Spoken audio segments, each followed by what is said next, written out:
Youssef. Alors bonjour à toutes et à tous, bienvenue au dernier point de marché de la semaine sur dailyfx.fr. Émission Wall Street Insider, des statistiques américaines tombent à 16 heures, ce sont les dernières de la semaine dans l'immobilier résidentiel neuf aux États-Unis. Alors on va faire le bilan de la semaine. Concrètement, on a eu une phase haussière sur le dollar américain, mais qui n'a pas non plus été transcendantale. En clair, le dollar américain n'a pas fait de nouveau sommet annuel. Est sorti par le haut d'une figure, mais qui n'est pas un drapeau, car s'il avait s'agi d'un drapeau, on aurait eu quelque chose d'hyper impulsif, ce qui n'a pas été le cas. Donc voilà, je pense qu'on a eu un swing hebdomadaire haussier pour le dollar US qui, depuis 3 semaines, reste dans une phase de temporisation. Alors cela s'est traduit par un certain nombre de trades qui étaient envisageables sur les paires majeures en dollars, dès lors qu'on avait le bon timing et surtout le bon point d'intervention. Nous allons en reparler. Les marchés actions, alors on n'est pas encore à la clôture, il y a encore un chiffre qui tombe à 16 heures. Clôture proche des plus hauts, avec toujours cette hypothèse d'une figure d'essoufflement. On verra que sur les graphiques hebdomadaires des indices boursiers européens, on reste pour le moment dans ce scénario de reprise technique, de pullback. On retrace une partie de la grande jambe de baisse entre le 15 septembre et le 15 octobre. Et finalement, on verra CAC clôturer la semaine sous 4150 ou encore le DAX aux alentours des 9000. Donc finalement on va terminer la semaine sans réellement avoir d'indication sur le moyen terme. Et puis on le sait, on attend dimanche un certain nombre de choses. Il y a déjà des fuites un peu cet après-midi. Et puis bien sûr mercredi prochain. Alors notez, on change d'heure à Paris, enfin en France cette semaine.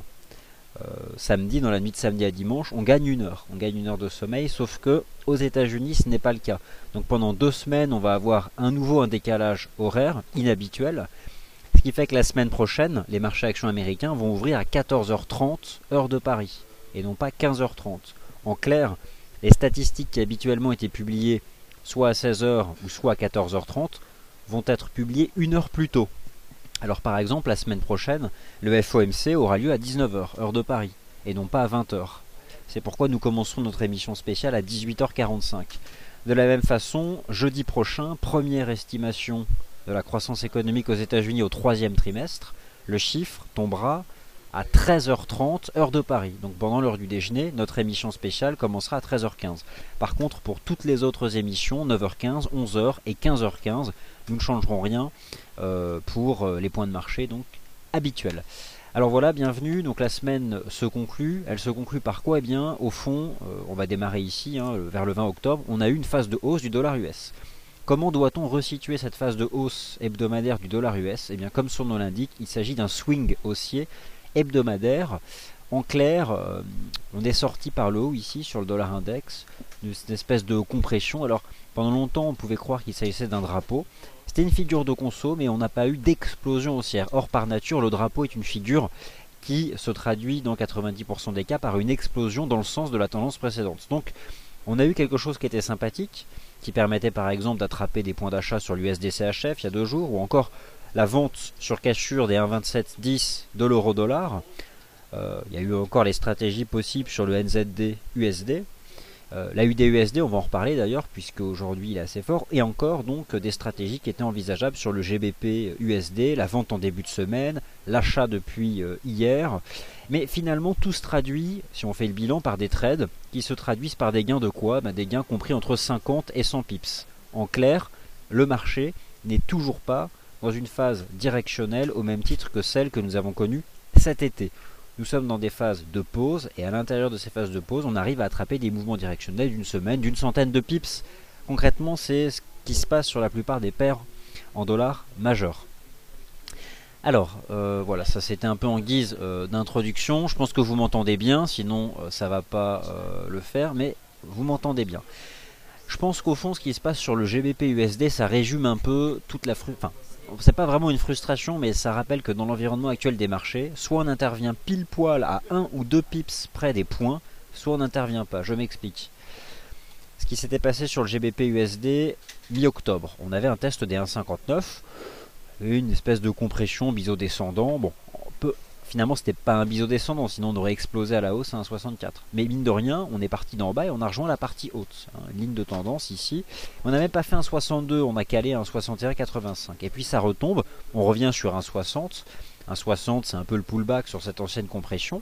Alors on peut avoir à ce moment-là le sentiment surtout que le RSI était précurseur, que 1,60 va relancer la hausse, c'est ce qui se passe, mais le marché gagne 70 pips. Et le voilà à nouveau, eh bien, attentiste, alors dans une phase positive depuis 1,60$, mais c'est pas non plus transcendantal.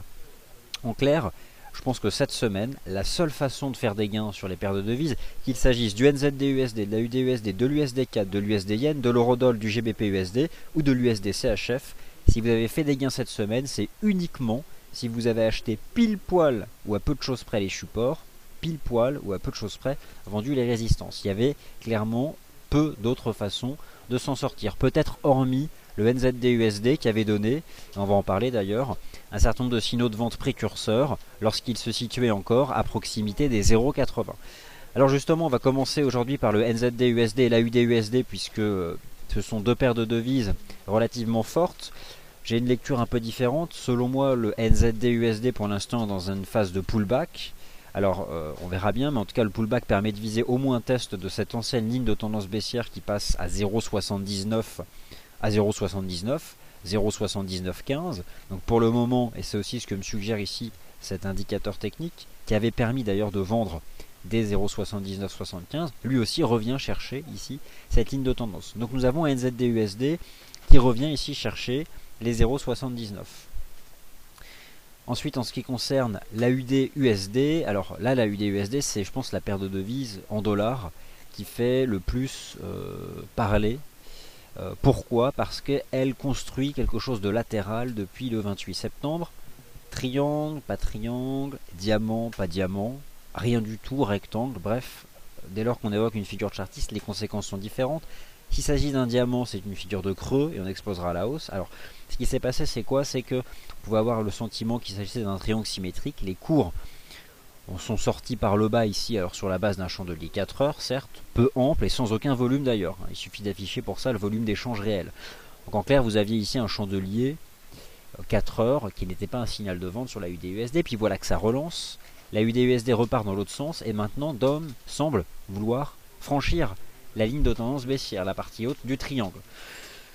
Alors, affichons d'ailleurs en temps réel le volume d'échange. On verra bien si les échanges sont justement nourris en capitaux monétaires. Les voici. Donc chaque barre représente le volume négocié en l'espace de 4 heures. Alors vous constatez, alors le chandelier 4 heures, hein, on va raisonner en heure de Paris. À l'heure actuelle, donc c'est 11h, 15h, 15h, 19h. Donc là, on a un chandelier 4 heures depuis 25 minutes. Et reprenons, regardez ici le chandelier 4 heures qui avait vu cette ligne de tendance cassée. Il n'y avait juste aucun volume, rien quoi. Donc c'était pas un signal de vente. Et est-ce qu'aujourd'hui il y a davantage de volume? Eh bien non, il ne se passe pas grand chose. Donc depuis maintenant 25 minutes, eh bien ce sont 3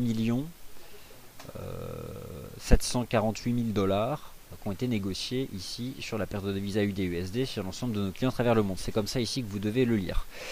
Donc voilà, il y a par contre quelque chose qu'on pouvait faire. Dès lors qu'on fait un faux signal de baisse, on a un contre-pied. Donc je pense que le fait que l'AUD-USD réintègre les 0,8750, c'était plutôt un signal d'achat qui permettait de viser dans un premier temps la ligne de tendance baissière à 0,8805. Maintenant elle est atteinte, mais par contre le marché semble vouloir continuer. Donc voilà, pour le moment je pense qu'on a un trend positif, et ça ne me choquerait pas voilà, que le marché revienne déjà chercher ses 0,8830 et puis peut-être aller retravailler 0,8890. Bref, en tout cas là, on a quelque chose de sympathique. Je surveille malgré tout le RSI 4 heures de la UD-USD. Si lui faisait une cassure haussière, ce serait en effet un signal de ralliement des 0,89 ici sur la UD-USD. Parce qu'en fait, finalement, notre ami dollar américain, qui dans un premier temps donnait plutôt l'impression de sortir par le haut d'un drapeau, alors qu'en fait il quittait plutôt une consolidation baissière qui prenait la forme d'un canal de baisse, le voici qui retombe au contact de cet ancien canal. Bon, je pense pas que... Alors, on a des chiffres tout à l'heure à 16 heures. Maintenant, je pense que l'essentiel des mouvements sont faits. Le marché retombe dessus pour le moment et je pense qu'on peut utiliser l'USD CHF qui lui aussi permettait de faire un beau trade, mais ce trade est terminé au même titre que la vente euro-dollar. Le beau trade de l'USD-CHF, c'était ici le 22 octobre. Acheter le pullback sur 0,9470. Le marché rejoint 0,9560, la première résistance. Et voilà que désormais, eh bien, il revient chercher ses 0,9470. C'est comme l'eurodoll qui casse un 27,10, qui tombe sur un 26,15. Et le voilà donc qui revient chercher le point de décrochage sur les 1,27, 1,2710 $. Et finalement, on terminera la semaine. Alors, ce n'est pas un retour à la case départ, mais on a eu un swing haussier favorable au dollar qui s'est terminé hier. Et aujourd'hui, le marché retrace une partie de ce swing haussier qui est hebdomadaire. Alors voilà comment je vois à peu près les choses. Donc plus que jamais, cette semaine, je pense que ce qui a été assez efficace, c'est le chartisme, s'il a été bien précis sur, ici c'est chandelier 4 heures, je trouve que c'était assez parlant ici, sur ces paires de devises majeures. USD-CHF, Eurodoll, GBP-USD, AUD-USD, NZD-USD, l'USD-Yen.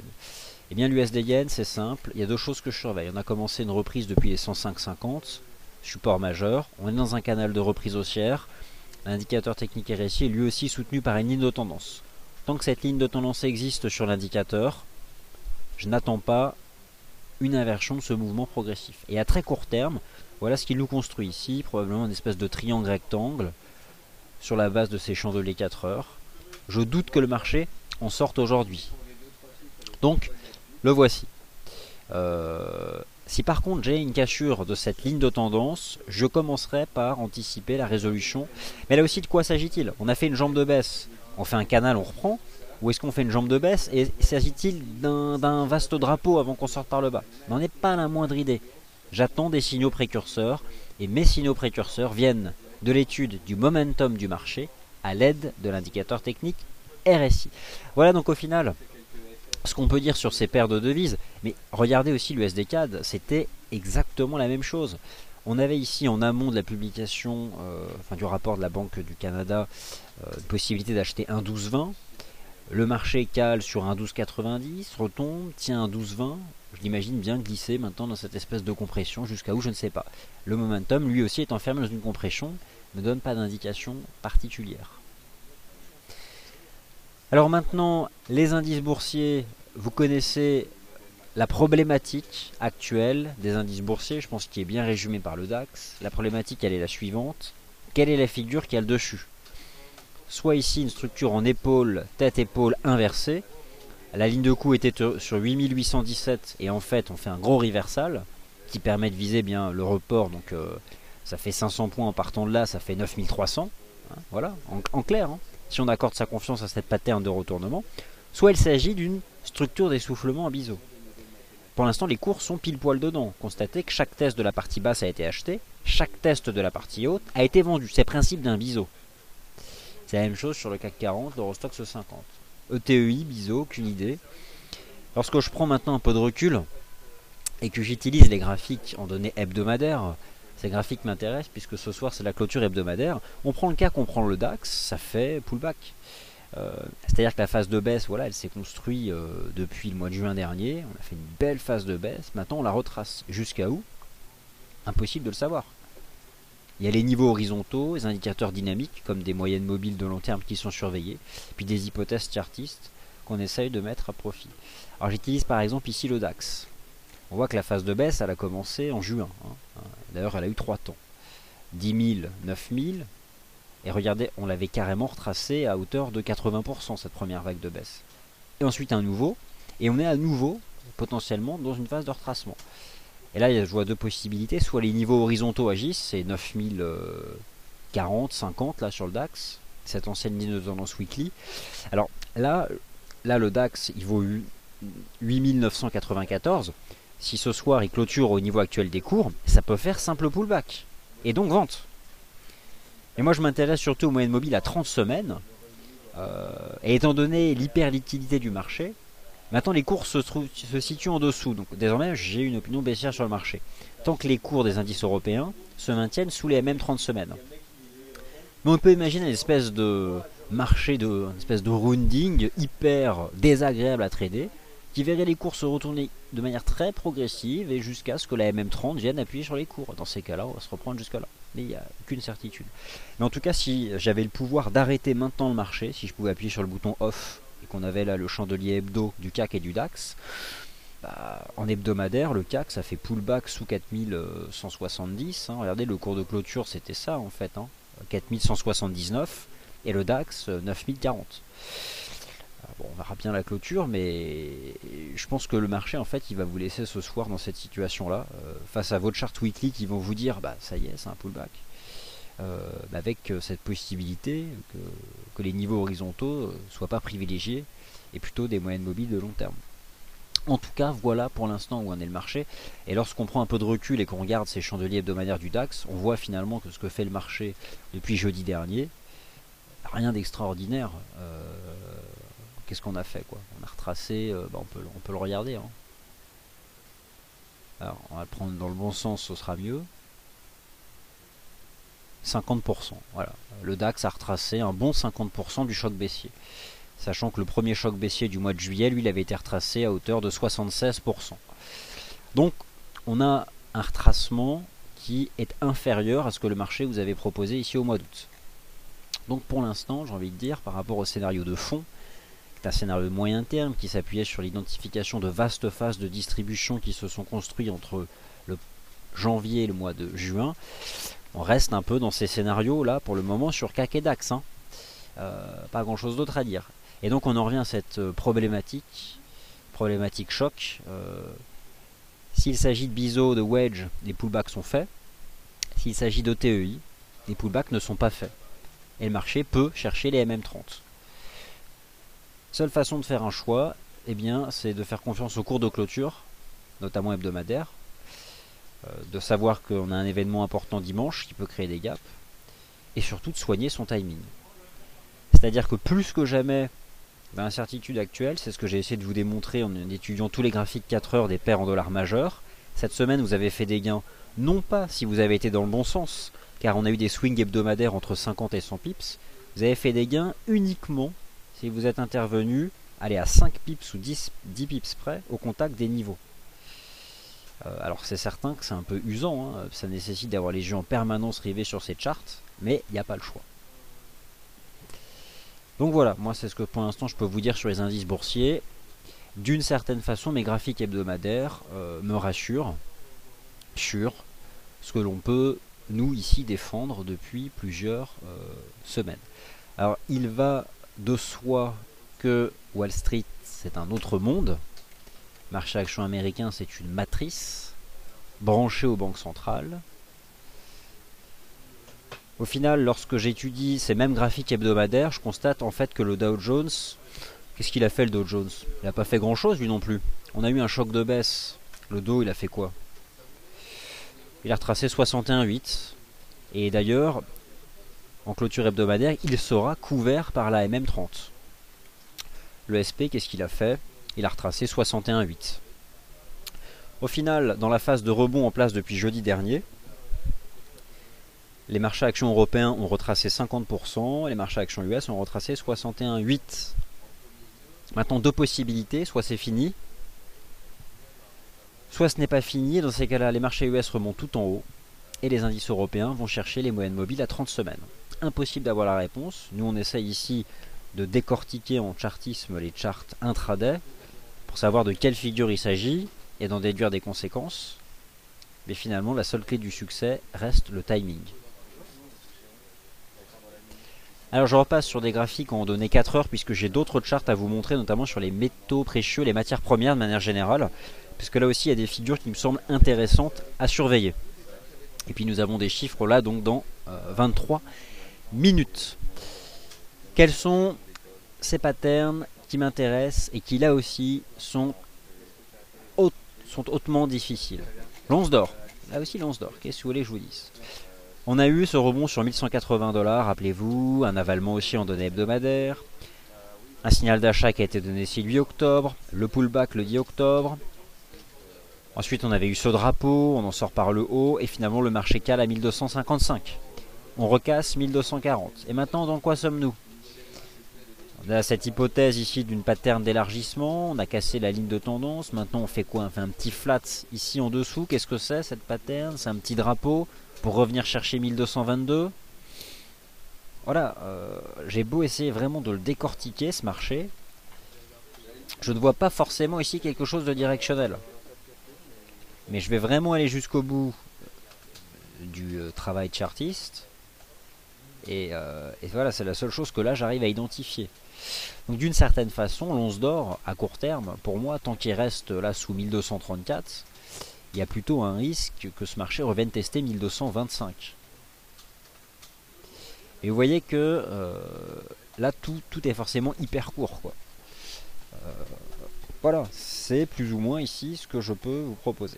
Je trouve que cette semaine, on a eu une semaine qui a mis à l'honneur le RSI dans son rôle précurseur et le chartisme ici, par exemple sur la base de ces données 4 heures, mais surtout qui a mis à l'honneur les figures chartistes du RSI.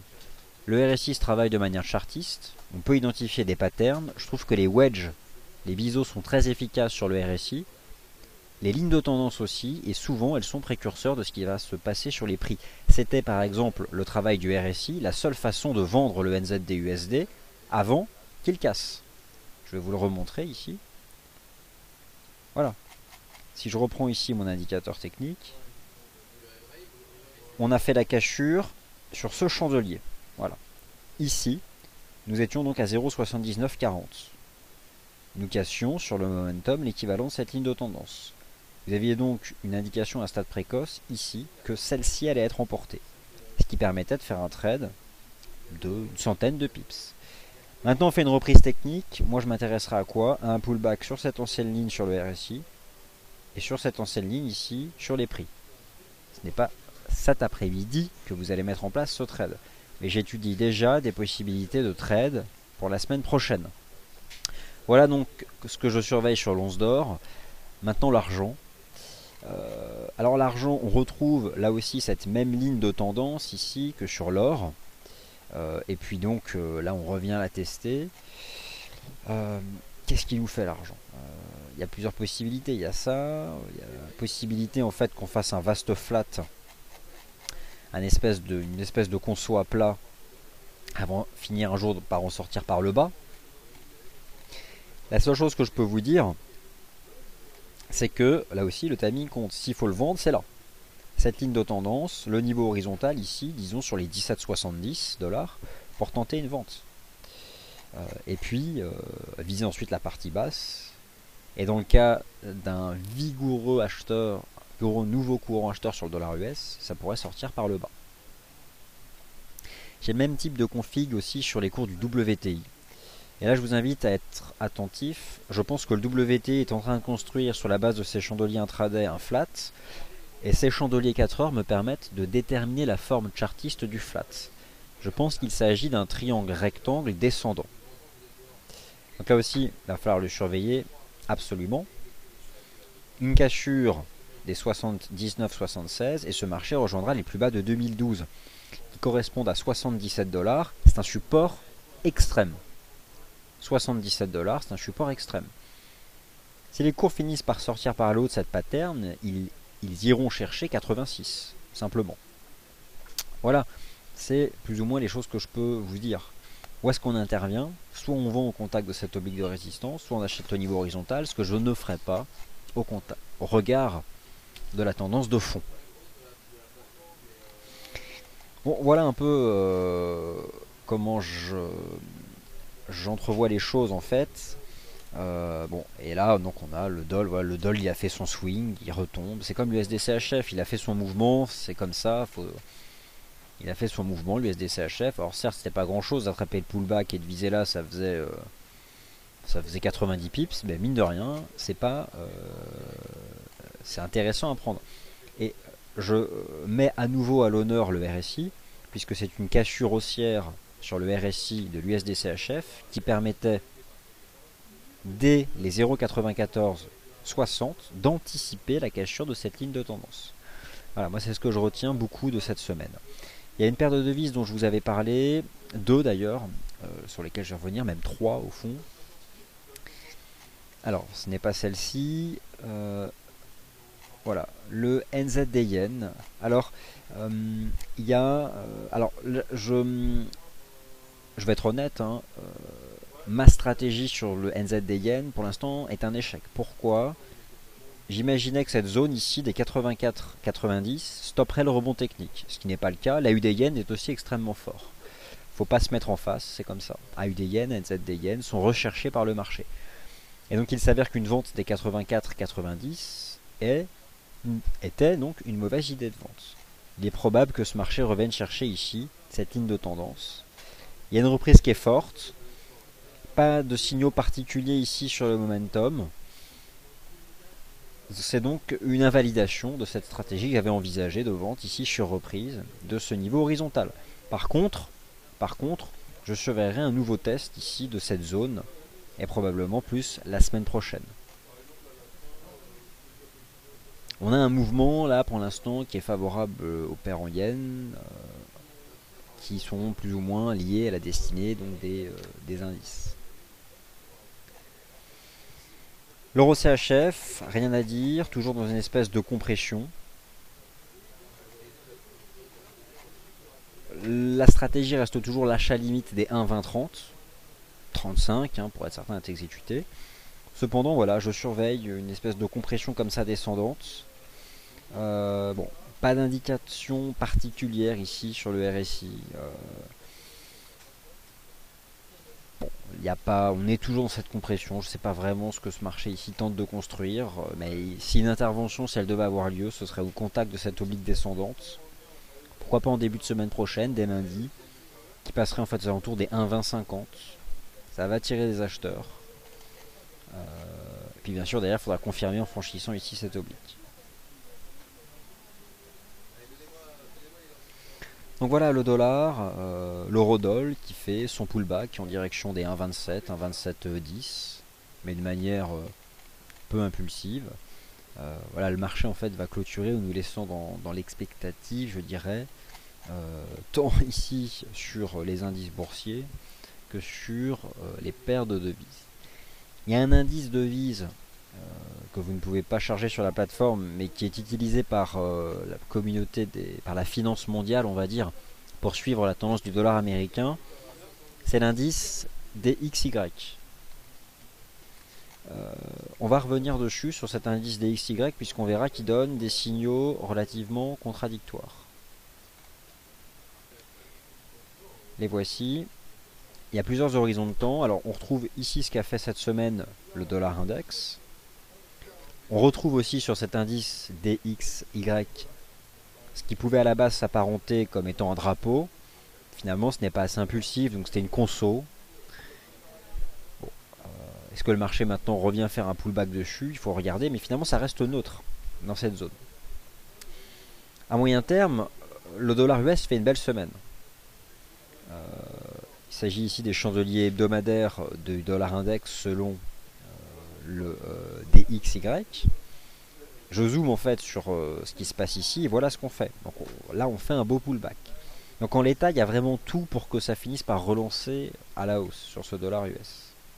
Sachant qu'à long terme nous avons cette ligne de tendance dont il va falloir finir par s'affranchir pour réellement aller plus haut. Donc ça c'est un article qui est sur le site auquel je vous laisse accéder. Alors d'ailleurs, si je jette un œil à ce DXY, voilà, donc on retrouve ici, d'une certaine façon, au moment là où nous parlons, eh bien cela s'apparente toujours. Cela peut toujours s'apparenter à un pullback. Mais bon, c'est voilà, on est sorti par le haut de cette figure.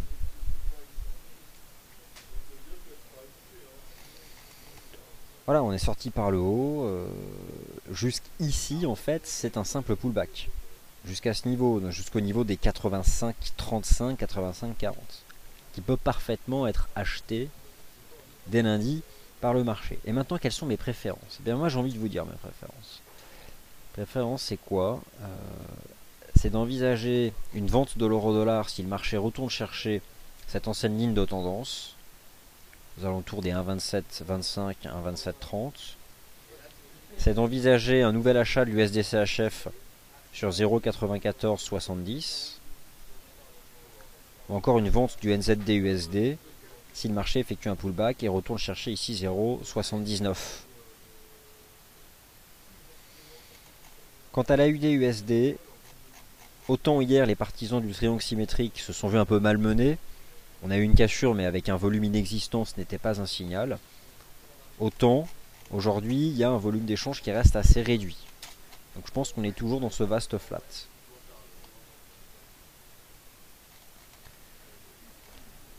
Le DAX 8999, à vos questions. Alors bonjour Daniel 167, vous avez lu notre article sur le fait qu'il est nécessaire maintenant de couper ses positions. Eh bien oui, vous avez par exemple cet après-midi un exemple intéressant, il y a eu quelques fuites, enfin voilà, il y a quelques informations qui commencent à être disponibles dans le marché. Vous avez vu qu'il y a eu des réactions automatiques sur les marchés, alors imaginez-vous quelles seront les réactions à l'ouverture du Forex dimanche. Donc si vous estimez que la plupart de vos positions ne sont pas couvertes, ou pas suffisamment, ou pas gagnantes dans le sens de la position latente, vous pouvez en effet sortir du marché. Il est 15h49, le prochain chandelier 4 heures est à 19h. Je surveillerai, si j'étais vous, le RSI 4 heures de la UD-USD. Car s'il venait à faire une cassure, ce serait tout à fait un signal de hausse en direction des 0,89. À surveiller donc. Nous n'avons pas encore la clôture.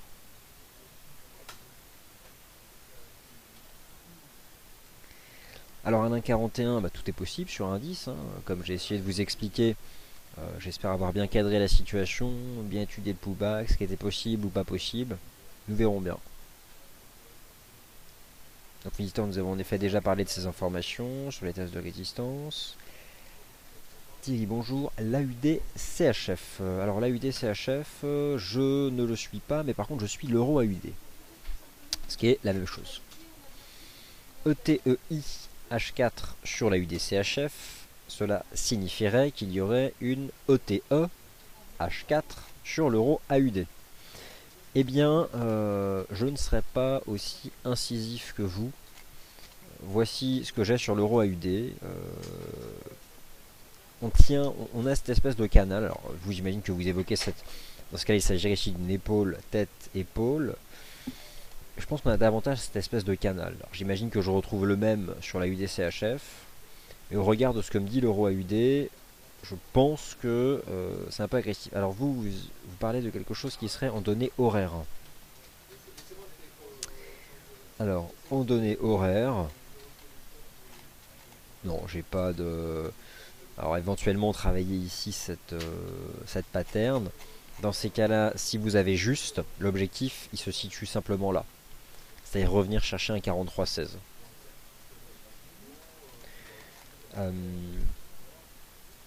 On a sur le RSI horaire en effet depuis maintenant quelques heures, donc depuis ce moment-là, on a un pré-signal sur ce RSI, mais qui permettait d'envisager un retour ici sur les récents plus bas. Le pré-signal ne permet pas pour l'instant d'envisager d'autres choses.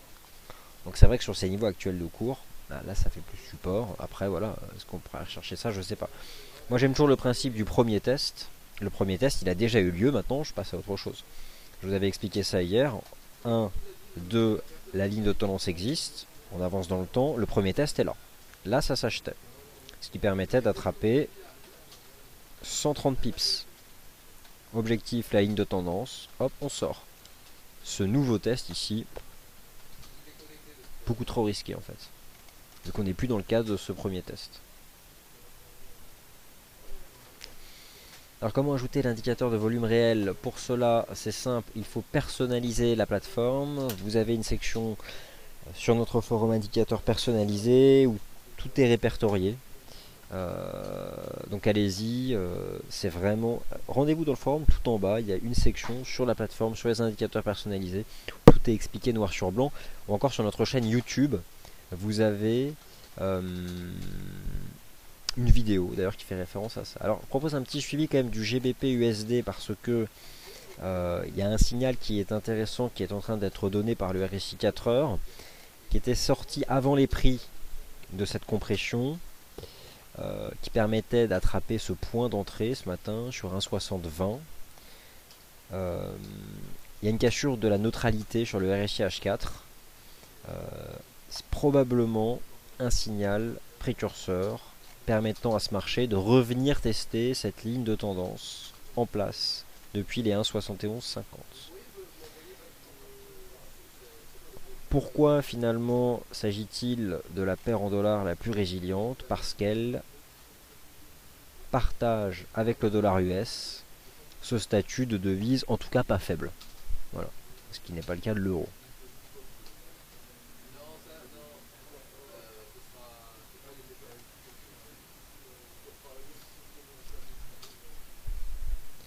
Alors. Donc le USD Yen, oui, j'ai déjà évoqué le cas de l'USD Yen. Il est assez clair aussi à suivre. Le voici, l'USD Yen.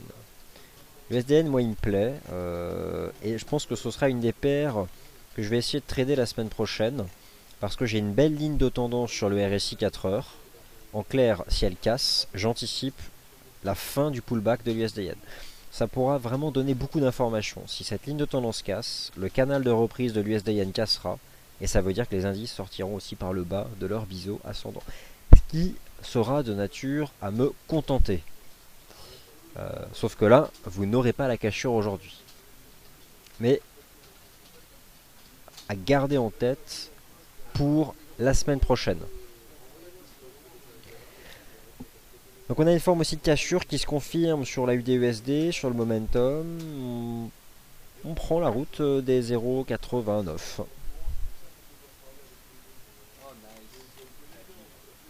Et le GBP qui en effet confirme sa force. Le GBP de loin avec l'USD CHF, la paire, ou même toutes les paires en dollars en fait, elles ont montré la force du RSI cette semaine. Donc moi ça c'est des choses qui m'intéressent et c'est vrai que l'USD Yen me paraît sympathique. Pourquoi est-ce que je fais un parallèle entre indice et USD Yen? Parce que c'est la même chose, c'est-à-dire ce que fait l'USD Yen depuis 105,50 ce n'est peut-être qu'un pullback, un retracement de la jambe de baisse 110, 105,50. Pour cela on a un canal, ce n'est pas un wedge, c'est un canal sur l'USD Yen. Regardez, je vais mettre ça, voilà. Ici vous avez le DAX et ici vous avez l'USD Yen côte à côte. Alors admettons que sur les indices, le RSI a déjà cassé, mais bon, je suis un peu plus méfiant des signaux techniques sur indice parce que c'est un marché, je dirais pas qu'il n'est pas technique, mais il est un peu biaisé par la liquidité. Par le fait que, comme disaient un de mes collègues, quand on a de l'argent, il faut bien le mettre quelque part, quoi. Ce qui n'est pas le cas du FX, qui est un marché trop volumineux pour être influencé par quelconque montant de liquidité. Et donc je surveille vraiment cette ligne de tendance sur l'USD Yen, sur le momentum. Si ça casse en données 4 heures, je ne cherche que des ventes. Et j'anticipe la cassure de ce canal. Pour l'instant ça tient. Et idem le DAX. On teste, on est pile poil sur l'oblique de soutien, la partie basse du biseau. Jusqu'à présent elle a été achetée par le marché. Verrons bien si elle le reste. Alors qu'est-ce que je pense de cette fourchette d'Andrews sur l'once d'or? Eh bien elle semble jolie. Je n'utilise pas les fourchettes d'Andrews, c'est notre expert Nicolas Lavallée qui le fait. Mais bon, je suis assez d'accord sur cette espèce de petite compression ici que construit l'once d'or. Ça me plaît. On les retrouve ici, là voilà. Alors voilà, cette espèce de compression sur le gold sous les 1235. Alors il y a beaucoup de questions sur l'indicateur de volume, donc je vais vous simplifier la tâche et vous donner le lien pour l'installer.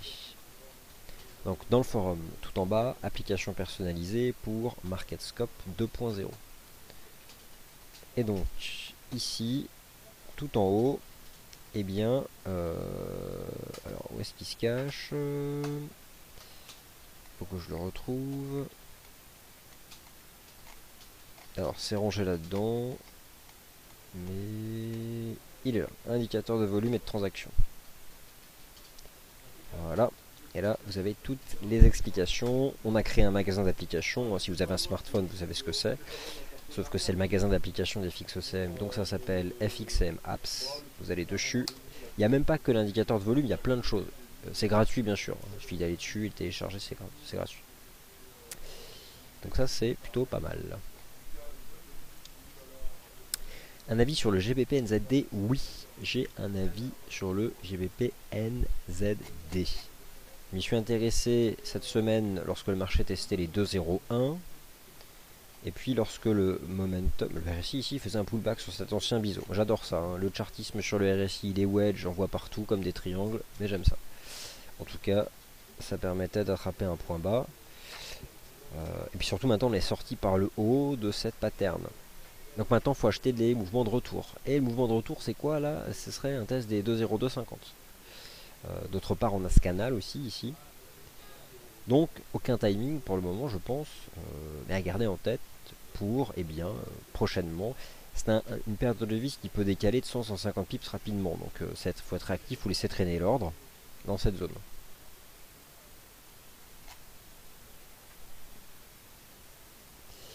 Alors qu'attendez-vous des strates? Alors ça on verra bien pour les résultats.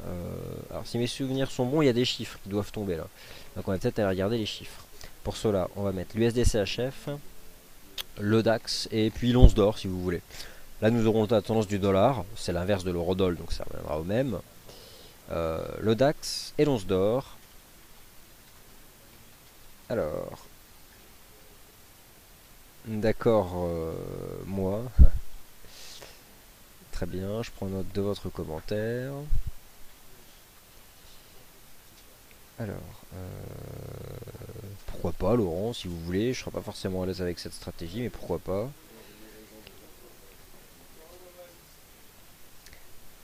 Alors, c'est simple, avant le week-end, donc avant la clôture du FX, hein, tout simplement. Après, vous faites ce que vous voulez, hein, c'est juste nous on vous avertit sur les risques. Faudra pas nous le reprocher si ça va dans votre sens lundi à l'ouverture, vous voyez. Quel pronostic pour mercredi prochain? On aura l'occasion d'en reparler. Hein. Je pense que la Fed elle devrait respecter son calendrier initial. Je la vois bien continuer de ralentir les achats d'actifs. Les chiffres de l'immobilier sont tombés. Dans l'immobilier résidentiel neuf, New Home Sales, le marché attendait 470 000 unités et il y en a 467 000. C'est donc légèrement inférieur aux attentes. Ce qui, comme vous le constatez, crée une volatilité énorme sur le marché.